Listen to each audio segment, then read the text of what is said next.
Halo semuanya, balik lagi Stepian dari Teknoza ID. Di video kali ini saya akan bahas lagi Asus Zenfone 8 yang saat ini udah jalan di Android 12.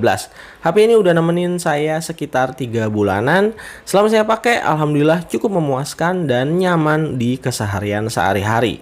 Salah satu HP Android yang feelsnya mirip kayak pakai Android stock dan tentu aja punya ukuran yang kompromi sama tangan saya yang kecil. So langsung aja, ini dia sharing saya soal Asus Zenfone 8 tahun 2022.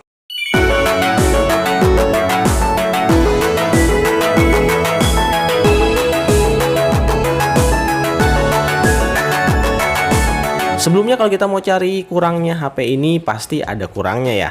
Kalian bisa nonton sebelumnya video full review tahun 2021. Cek aja link di bawah atau klik di pojok kanan atas. Yang jelas makin kesini kayaknya HP ini makin terasa goib. Rada susah banget buat dicari di kondisi brand new, baik di online apalagi di pasar offline. Dari awal emang kayaknya ini Asus kurang niat untuk jualan Zenfone 8. Mayoritas orang yang pakai HP ini pastinya orang yang lebih suka pakai HP dengan ukuran yang compact. Orang-orang yang rada kesulitan sama ukuran HP zaman now yang biasanya punya ukuran layar lebih dari 6 inci. Asus Zenfone 8 layarnya cuma 5,9 inci dan beratnya nggak sampai 170 gram.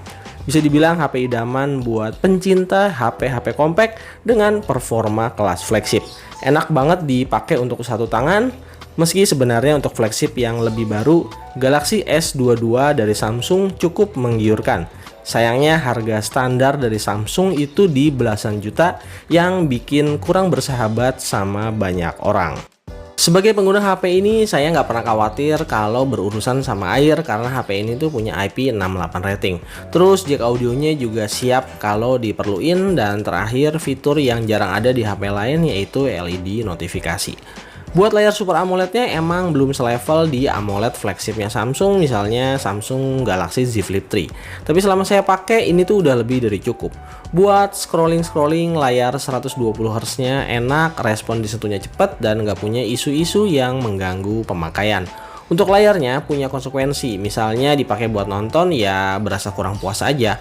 Untungnya kualitas visualnya nggak mengecewakan, ditambah lagi dual stereo speakernya yang kalau boleh jujur suaranya kenceng banget buat ukuran HP compact.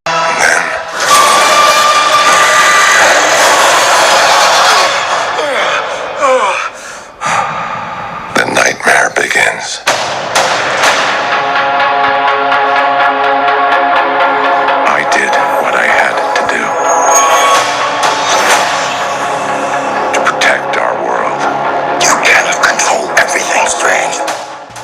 FYI, audio di Zenfone 8 emang kelasnya flagship.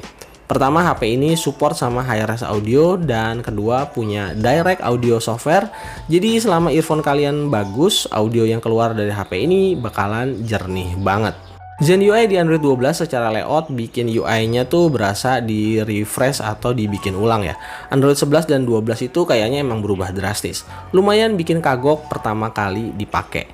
Di Android 12 hal pertama yang langsung kelihatan beda ada di panel quick setting dan tray notification. Sekarang layout ikonnya itu kayak bubble-bubble di Google Pixel. Jadi lebih gampang dilihat walau ukuran layar di Zenfone 8 itu kecil ya. Notifikasi yang masuk susunannya rapi dan enak dilihat. Tinggal diklik tombol panah aja, nanti kita bisa lihat isi notif lengkapnya beserta histori notifikasinya ya.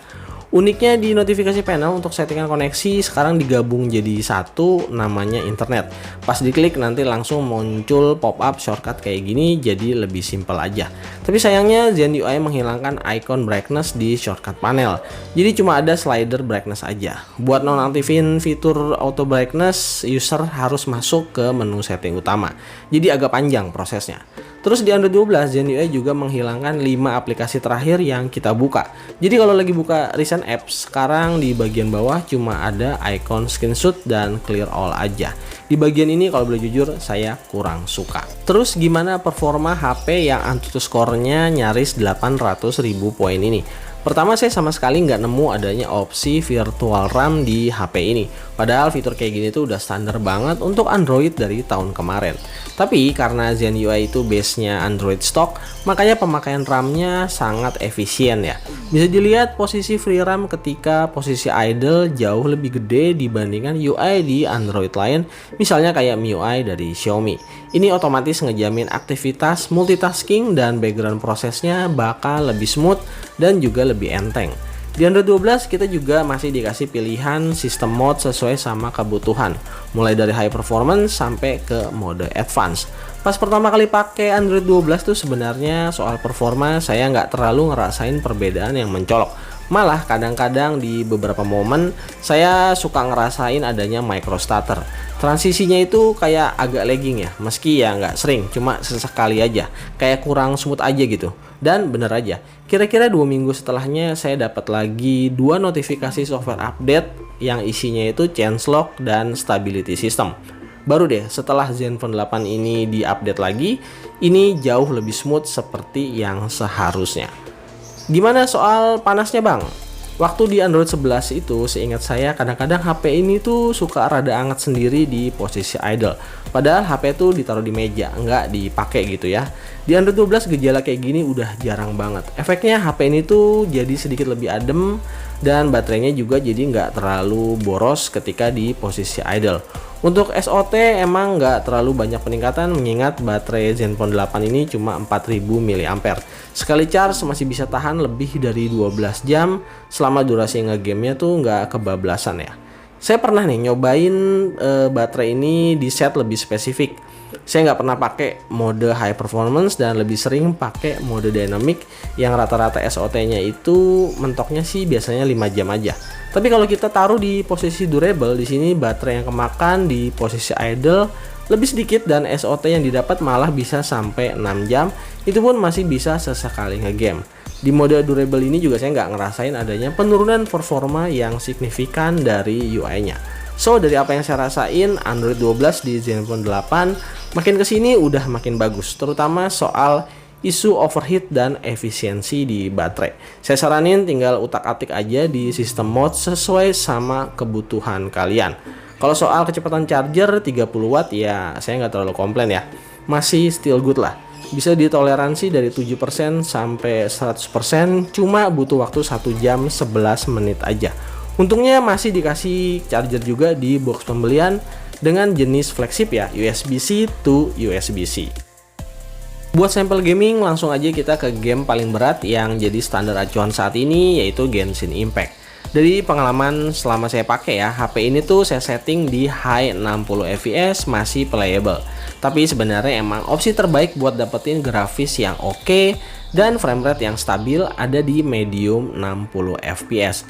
Zenfone 8 masih pakai rumus throttling ya. Jadi kalau main gamenya udah rada lamaan, FPS-nya itu kayak turun dan di limit antara 35 sampai 45 fps dari yang di awal main bisa di 50-an fps. Ini wajar demi ngejaga smartphone dari overheat yang ujung-ujungnya malah bikin gak nyaman dipakai.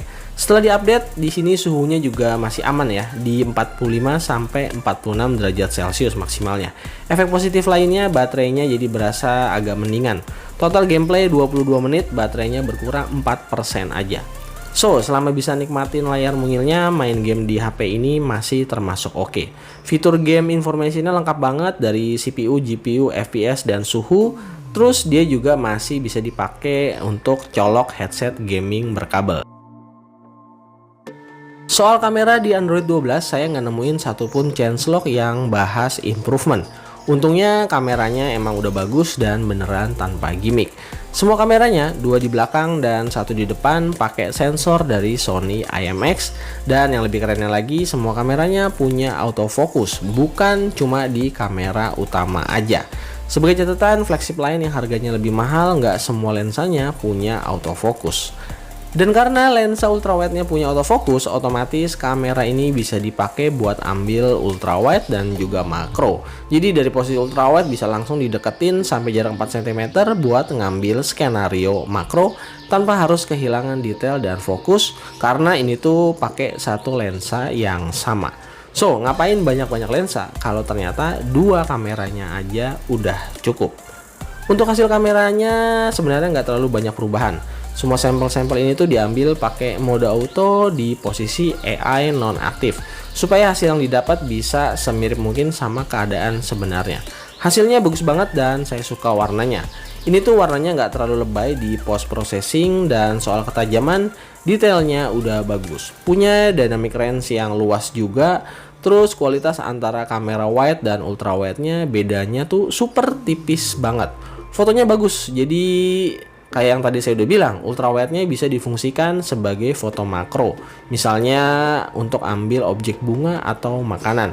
Hasilnya juga tajam banget. Jauh deh sama kamera makro yang biasanya ala kadarnya. Sementara untuk foto-foto dengan objek manusia, karakter skin tone-nya nih emang masih terasa soft ya. Cuma detail di alis, rambut, dan garis-garis di lipatan kulit masih bisa kelihatan. Untuk kamera selfie-nya, karena punya autofocus, foto-fotonya bisa lebih tajam, minim blur, dan punya dynamic range yang juga lebar. Terakhir, untuk di foto-foto low light, hasilnya emang belum bisa sebagus di flagship belasan juta. Tapi di sini masih bisa pertahanin soal detail. Antara shadow dan highlightnya juga bisa terekspos dengan cukup balance. Kamera ultrawide-nya juga bisa dipakai di kondisi kayak gini. Jadi nggak cuma kamera utamanya aja. Catatan paling penting paling di kondisi noise yang kadang-kadang masih suka muncul di beberapa area untuk kondisi cahaya yang kurang banget. Beberapa brand smartphone kemampuan audionya tuh kadang-kadang nggak bisa sebagus kualitas imagingnya. Di Zenfone 8 punya 3 mikrofon dan Ozo audio software. Ini tuh bikin kualitas audio videonya naik level. Fitur audio kayak gini masih jarang banget digarap serius sama beberapa brand. Padahal sektor audio itu sebenarnya nggak kalah penting. Nih, cek perbedaannya. Oke, ini saya rekam video kamera depan di Full HD 60 fps dan ini aktifin fitur noise reduction sama mic focusnya. Dan ini kondisinya lagi di pinggir jalan raya ya, jadi hasilnya harusnya bisa kelihatan bedanya apakah bagus atau enggak rekaman audionya. Oke, nah ini nggak pakai noise reduction dan juga mic focus, masih sama di pinggir jalan. Jadi apakah hasilnya ada perbedaan sama ketika diaktifin? Yuk komen di bawah ya. Soal kualitas video in general, Zenfone 8 udah superior ya. Dua kamera belakang sama-sama bisa rekam video 4K 60 fps, bahkan bisa di 8K 24 fps. Kerennya lagi udah support sama SDR video recording buat hasilin video-video yang dynamic range-nya itu bisa keluar banget. Jadi kalau concernnya sekedar stabilisasi video, Zenfone 8 ini udah ada di standar yang tinggi banget berkat kehadiran OIS dan juga EIS. Tetap stabil pas ngerekam video sambil jalan-jalan atau bahkan sambil lari. Ini bukan masalah di Zenfone 8. Khusus di resolusi Full HD 60 fps, kameranya bisa gonta-ganti lensa secara instan. Fitur kayak gini tuh wajib banget ada di flagship, walau nggak semua flagship bisa ngelakuin hal kayak gini. Mungkin bisa jadi karena keterbatasan UI di developernya. Soal video kurang afdol rasanya kalau nggak nyobain video di kondisi low light. Nah, di kondisi menantang kayak gini, lagi-lagi kamera di Zenfone 8 masih punya tenaga ya. Langsung aja pakai 4K 60 fps dan hasilnya bisa tetap stabil kayak gini. Sementara untuk selfie video maksimalnya tuh di 1080p 60 fps atau ada pilihan 4K di 30 fps. Sistem stabilisasi yang dipakai adalah EIS ya. Jadi videonya emang bisa tetap stabil dengan catatan sedikit efek jello yang tipis-tipis. Kalau di kondisi low light, video selfie-nya emang perbedaannya kualitasnya sama kamera belakangnya tuh agak kelihatan ya. Tapi di sini masih kepake kok, bukan sekedar hanya ada. Oke, itu dia tadi Asus Zenfone 8. Jujur aja, HP ini cocok buat kebutuhan ala saya. Prosesornya kencang, udah Android 12, ukurannya compact, kameranya bagus, punya IP68 rating, dan juga harganya oke. Untuk daya tahan baterainya emang inferior ya, karena kapasitas baterainya nggak terlalu gede. Tapi kalau buat user yang nge-game-nya nggak terlalu barbar, kayak saya sih ini termasuk oke lah. Mungkin di luar sana lebih banyak orang yang pilih smartphone dengan layar gede. Tapi kalau kalian suka yang mungil-mungil, monggo HP ini bisa dilirik. Makasih buat yang udah nonton, sampai ketemu lagi di video-video selanjutnya. Like, share, dan subscribe kalau kalian suka sama video-video di channel ini. Stay healthy semuanya, stay pian, dan Teknoza ID out. Bye-bye.